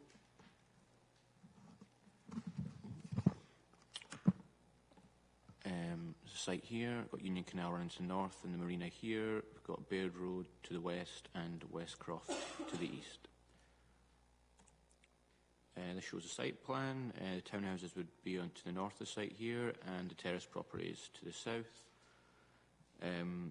with the path running in yellow that you can barely see from the canal through to Westcroft. Adjacent to the site to the north here, there was a single dwelling house consented in 2016, which is currently under construction. Just for reference, this is a consented scheme here, and the dwelling here, which would be 7.5 metres in height. This slide shows the site viewed from the south across the canal. The consented dwelling house is currently under construction here. This is a site looking north towards the canal, with the properties on Westcroft to the right of the picture. This is a site viewed towards the south, with the properties within the conservation area to the right, and again Westcroft to the left. And again the site viewed from the opposite side of the canal. This slide shows the proposed townhouses. There would be 11 metres in height, and would be finished in stained timber cladding, timber windows and a metal standing seam roof. This shows the proposed terraces. There would be 9 metres in height, finished in brick with timber windows and a metal standing seam roof as well. In terms of the key considerations for the requested presentation, they are the loss of open space and the impact on Ratho Conservation Area. In terms of the loss of open space, policy NV18 criterion A, the open spaces of poor amenity value. The site was used as an informal thoroughfare to the canal path, and the proposal would enhance and formalise a canal link footpath, providing a link from Westcroft to Union Canal and enhancing the quality and character of the environment. On criterion B, the site neighbours Ratho playing fields and could be considered to form a small part of a larger area of open space. It is considered that due to the location next to the formal playing fields and links to the canal path, the loss of a small area of open space in this location would not have a significant impact on the provision in the immediate area. In terms of criterion C, the site is a small part of a wider network of open space, including the canal path, playing fields and community woodland. The proposal would not be detrimental to the wider open space network or the biodiversity value. On criterion D, it is considered that the quality of open space would be improved through the provision of a formalised footpath connection, a landscaped area of public open space and a viewing shelter with canal views. There was consent on the site for 2 dwellings which was granted in 2014. The dwellings on the site would have been 7.3 metres in height. This was submitted in 2007 but only granted in 2014 due to a delay for a legal agreement. This slide just shows the site here and the wider areas of open space. In terms of the conservation area, policy ANV6 seeks to ensure that new development should preserve the character and appearance of the conservation areas through high quality design and appropriate materials. The proposed design includes pitched roof, robust gables and minimal front gardens, which are typical of the characteristics of the conservation area. The proposal provides a contemporary design approach whilst being sympathetic to surrounding design characteristics. In conclusion, overall it's considered that the proposal complies with the adopted local development plan. The proposal is acceptable in this location and there will be no adverse impact on residential amenity, traffic or road safety. The loss of open space and impact on the conservation area are acceptable. The application is recommended for approval. Okay, so before we go to questions, there's also a ask from one of the ward councillors for a site visit. And knowing the context, this also happens to be in my ward, and there's issues of topography, and there's a building near to the canal as well. I think that this would benefit from a site visit. So rather than, I would just, if committee seems to be in agreement, then we'll put this on the site visit list and have a look at it. Councillor Mowat. Yes, I would very much support a visit for a site visit, and we've had similar issues about different types of construction in the same site in Ratho previously. So I would just ask that when we're doing that, could we also, when we bring that back, consider, my big question about this is about the use of the timber, the coloured timber for the townhouses as well, and that if we're going to continue this, can we ask officers to discuss and bring back any other options about whether the timber is appropriate and maybe a similar finish for all, whether that's a possibility or that distracts from the scheme. And because we might as well ask that question, because I'm going to ask that when it comes back. So I thought I might as well give, rather than continue it twice. I think that's a good and valid point. And when we go out there, we'll be able to see the conservation area as well, which is predominantly single-storey or 1.5-storey dwellings, so we'll get a feeling for that as well. So I think that's wise use of times. We have some other visits in the west of the city on that potential day as well anyway, so it all falls into place. So we'll go for the visit. So, Jamie, where are we next? Convener, that takes you to 4.6, which is 7 Redhall House Drive. And we'll now have a presentation on behalf of the Chief Planning Officer.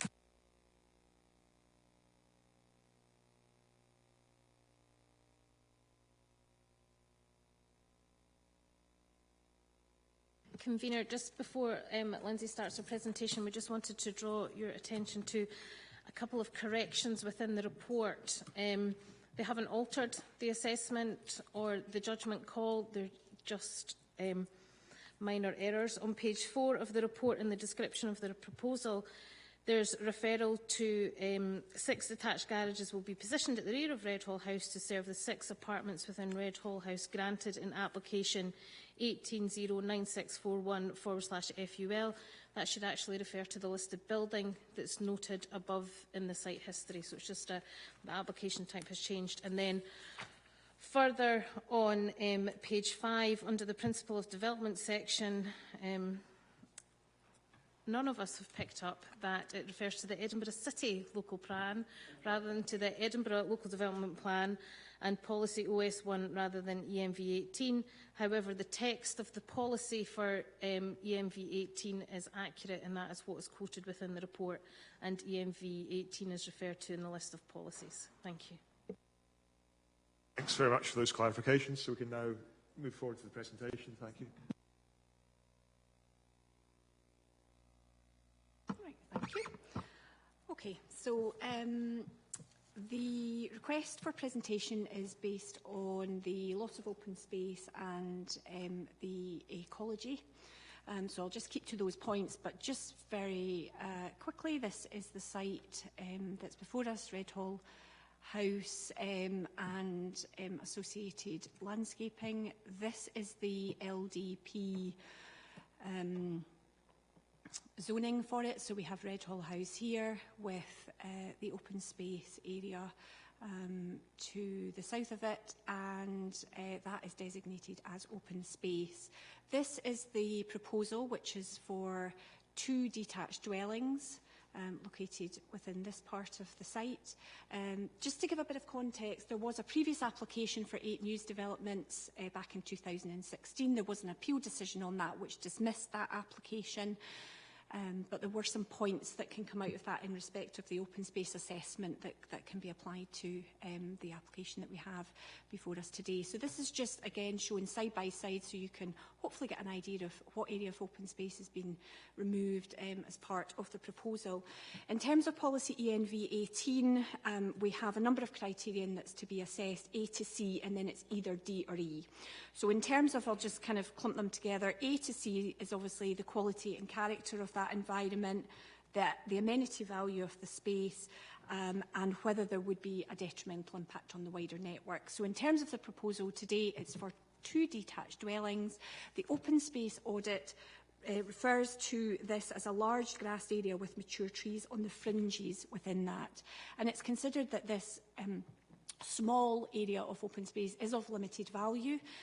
There will be enhancements, not just with Redhall House itself being restored and renovated, but with the landscaping.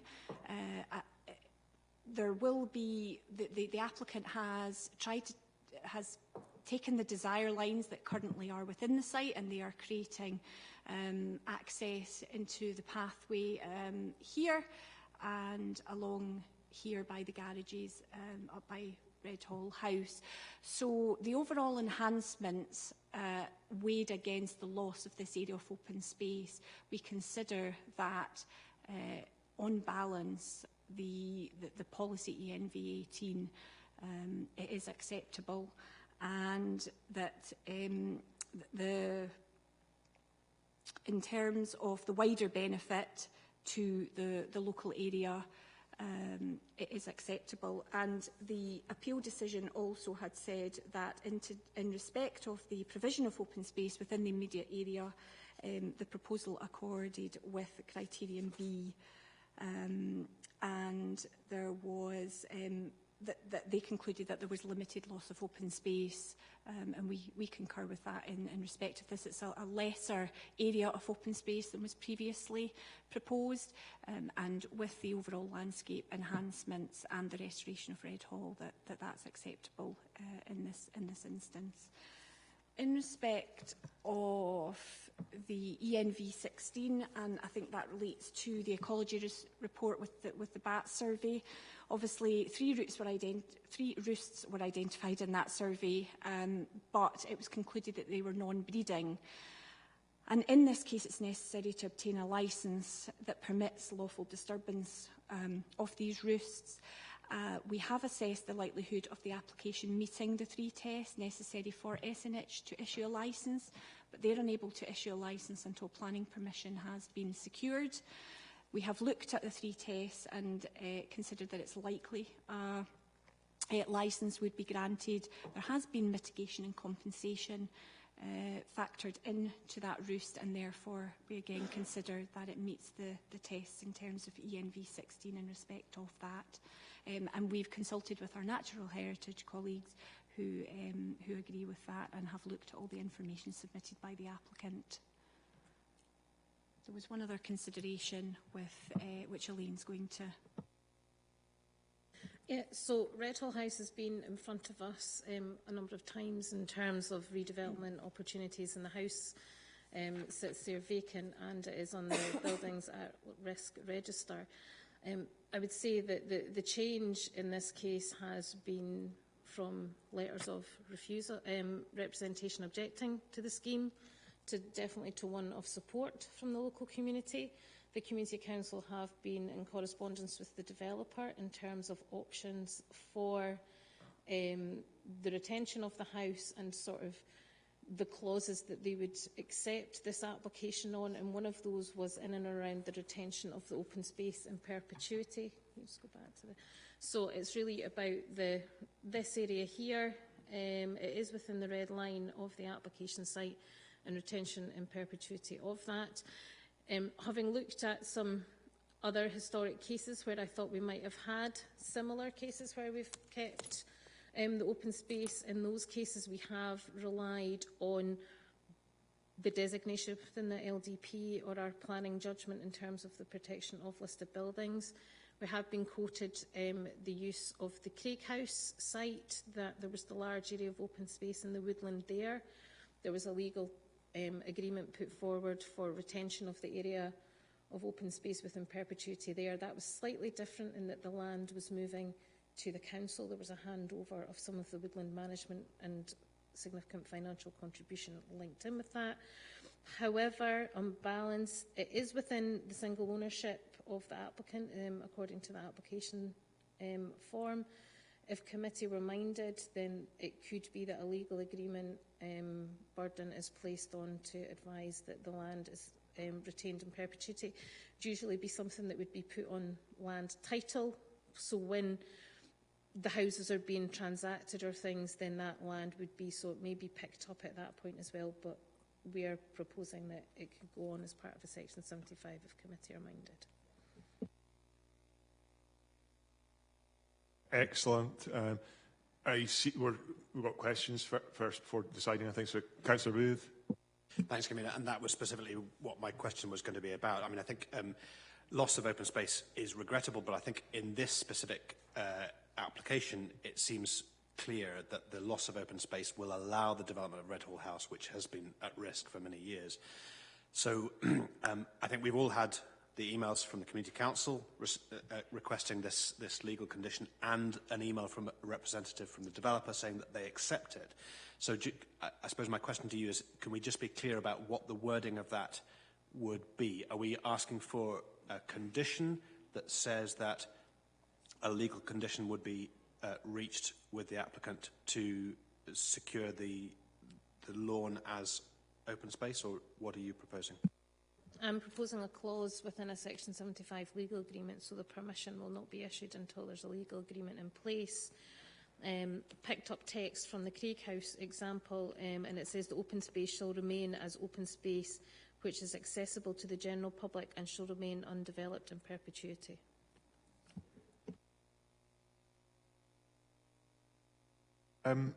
Just looking at the slides on the screen, the trees on the south, the slide on the right, I can see there's a big corridor of green, possibly the Water of Leith, I think, in the slide on the left. And I was just wondering if that garden, if there's a link between the open space and the wider network, just for ecology reasons, to let flora and fauna pass through, or does the garden fence of the lower proposed house interrupt that? I can't see from here.